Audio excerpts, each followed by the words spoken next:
These are all from different campaigns. To make this stuff concrete as possible, we purchase all of the products from the factories that we're talking about. This shirt sells for $14.99, and the women who made the shirt got paid 3 cents.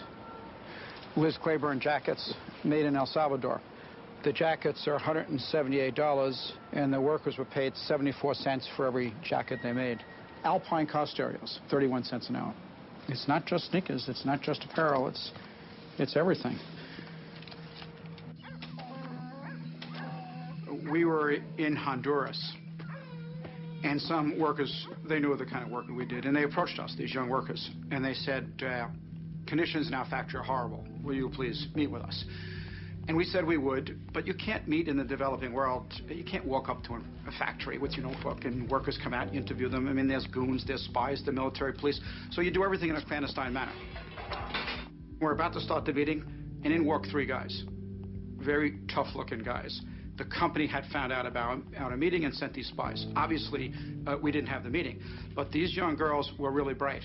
And as they were leaving, away from the eyesight of the spies, they started to put their hands underneath the table. And I put my palm under there, put my hand under there, and they put into my hand their pay stubs. So we'd know who they were, what they were paid, and the labels that they made in the factory, so we'd know who they worked for. And I took my hand out after everyone had left, and in the palm of my hand was the face of Kathy Lee Gifford. But the bottom of it is the interesting part. A portion of the proceeds from the sale of this garment will be donated to various children's charities. It's very touching. Get you right here. Walmart is telling you if you purchase these pants, and Kathy Lee is telling you purchase these pants, you're going to help children. The problem was the people who handed us the label were 13 years of age. Do many people have family work? Just me. You support, how many people do you support? 8 people. 8 people. And how do you do with that salary? Is it enough? Alcanza, es suficiente para cuidar 8 gente, ¿no? Well, wait. Give him the film. You don't have any of the protection to be here. The door was wide open. No. That's my clothes. Those are my clothes. No, this is not your clothes. Where's your camera? Let's leave. Don't touch the woman. Okay, why? Okay? This is a private company. Yes. Without permission, how can you come in? Well, the door was wide open, and... Door is wide open is for the employees, not for you. We went through the garbage dump in the Dominican Republic. We always do this kind of stuff. We dig around. One day, we found a big pile of Nike's internal pricing documents. Nike assigns a time frame to each operation. They don't talk about minutes. They break the time frame into 10,000ths of a second. You get to the bottom of all 22 operations to give the workers 6.6 minutes to make the shirt. It's 70 cents an hour in the Dominican Republic. That 6.6 minutes equals 8 cents. These are Nike's documents. That means the wages come to 0.3% of the retail price. This is the reality. It's the science of exploitation. Working hours can vary and can be increased dramatically when an urgent export order has to be met. We surveyed 5 factories regarded as typical, and I interviewed workers from all over Jakarta. You work a 24-hour shift with just a couple of breaks, and then 2 hours later you start another shift. So in effect you work a 36-hour shift. Saya kerja long shift itu dari jam 7.30 sampai pagi lagi 7.30, pas terakhirnya sore jam 18.30. Are you given any choice? Nggak bisa. What would happen if you refused to do this 24-hour shift? Ya mungkin ada hukuman, tapi belum pernah menolak sih. Jadi takut aja.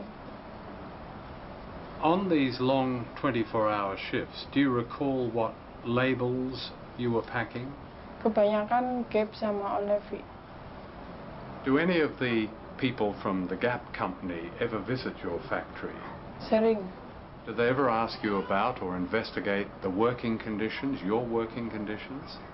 Dulu pernah ada, tapi di personal itu anaknya tuh udah dikontak duluan gitu, udah nggak boleh ngomong yang salah gitu. harus sesuai omongan dari personal dia. What did they tell you to say? Ya misalkan nggak bilang lembur longsip, terus pokoknya tidak boleh membuka rahasia perusahaan, tidak boleh menjelek-jelekan perusahaan.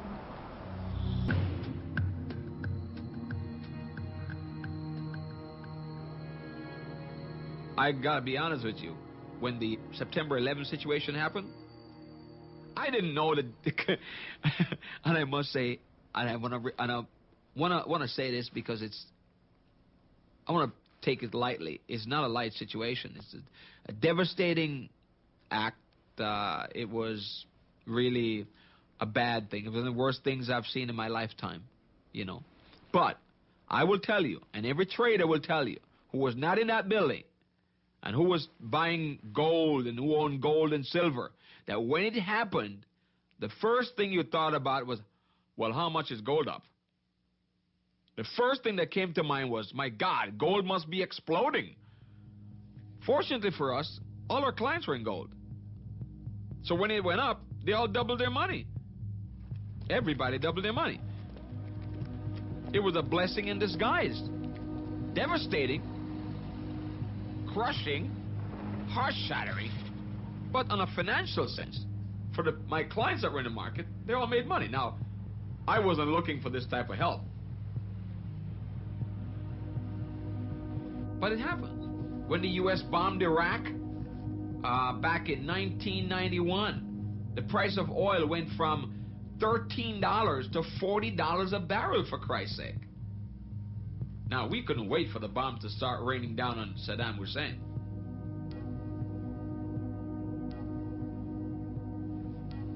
We were all excited. We wanted Saddam to really create problems. Do whatever you have to do. Set fire to some more oil wells because the price is going to go higher. Every broker was chanting that. There was not a broker that I know of that wasn't excited about that. This was a disaster. This was something that was, catastrophe happening, bombing, wars. In devastation, there is opportunity. The pursuit of profit is an old story, but there was a time when many things were regarded either as too sacred or too essential for the public good to be considered business opportunities. They were protected by tradition and public regulation. En cierto momento de la lucha, en el momento más culminante, el ejército se acuarteló, la policía también no salió de su cuartel, los congresistas desaparecieron, el gobernador se ocultó, denunció el gobernador, no había autoridad legal, la única autoridad legítima era el pueblo que estaba en un cabildo, que estaba en la plaza y que tomaba las decisiones en grandes asambleas y al final decidió sobre el agua. Y creo que la gente, los jóvenes y los viejos de mucho tiempo, pudimos saborear, digamos, pudimos saciarnos de esa sed de democracia. ¡Y así lo hemos conseguido, compañeros! Hemos heredado una empresa, como toda empresa pública, con problemas técnicos, con problemas financieros, con problemas legales y con problemas administrativos. Nos estamos enfrentando. Porque si demostramos que es la gente sencilla y trabajadora la que puede dar solución a sus problemas, podemos estar a las puertas de pedir de que todo aquello que se privatizó, todo aquello que se vendió, todo aquello que está en manos de las corporaciones, vuelvan a las manos de la población. Y ahí aprendí una lección muy importante, de que uno no puede desconfiar en la capacidad del pueblo. Un eslogan que siempre yo había repetido en las marchas, de que el pueblo unido jamás será vencido. Y ver eso para mí fue muy grandioso.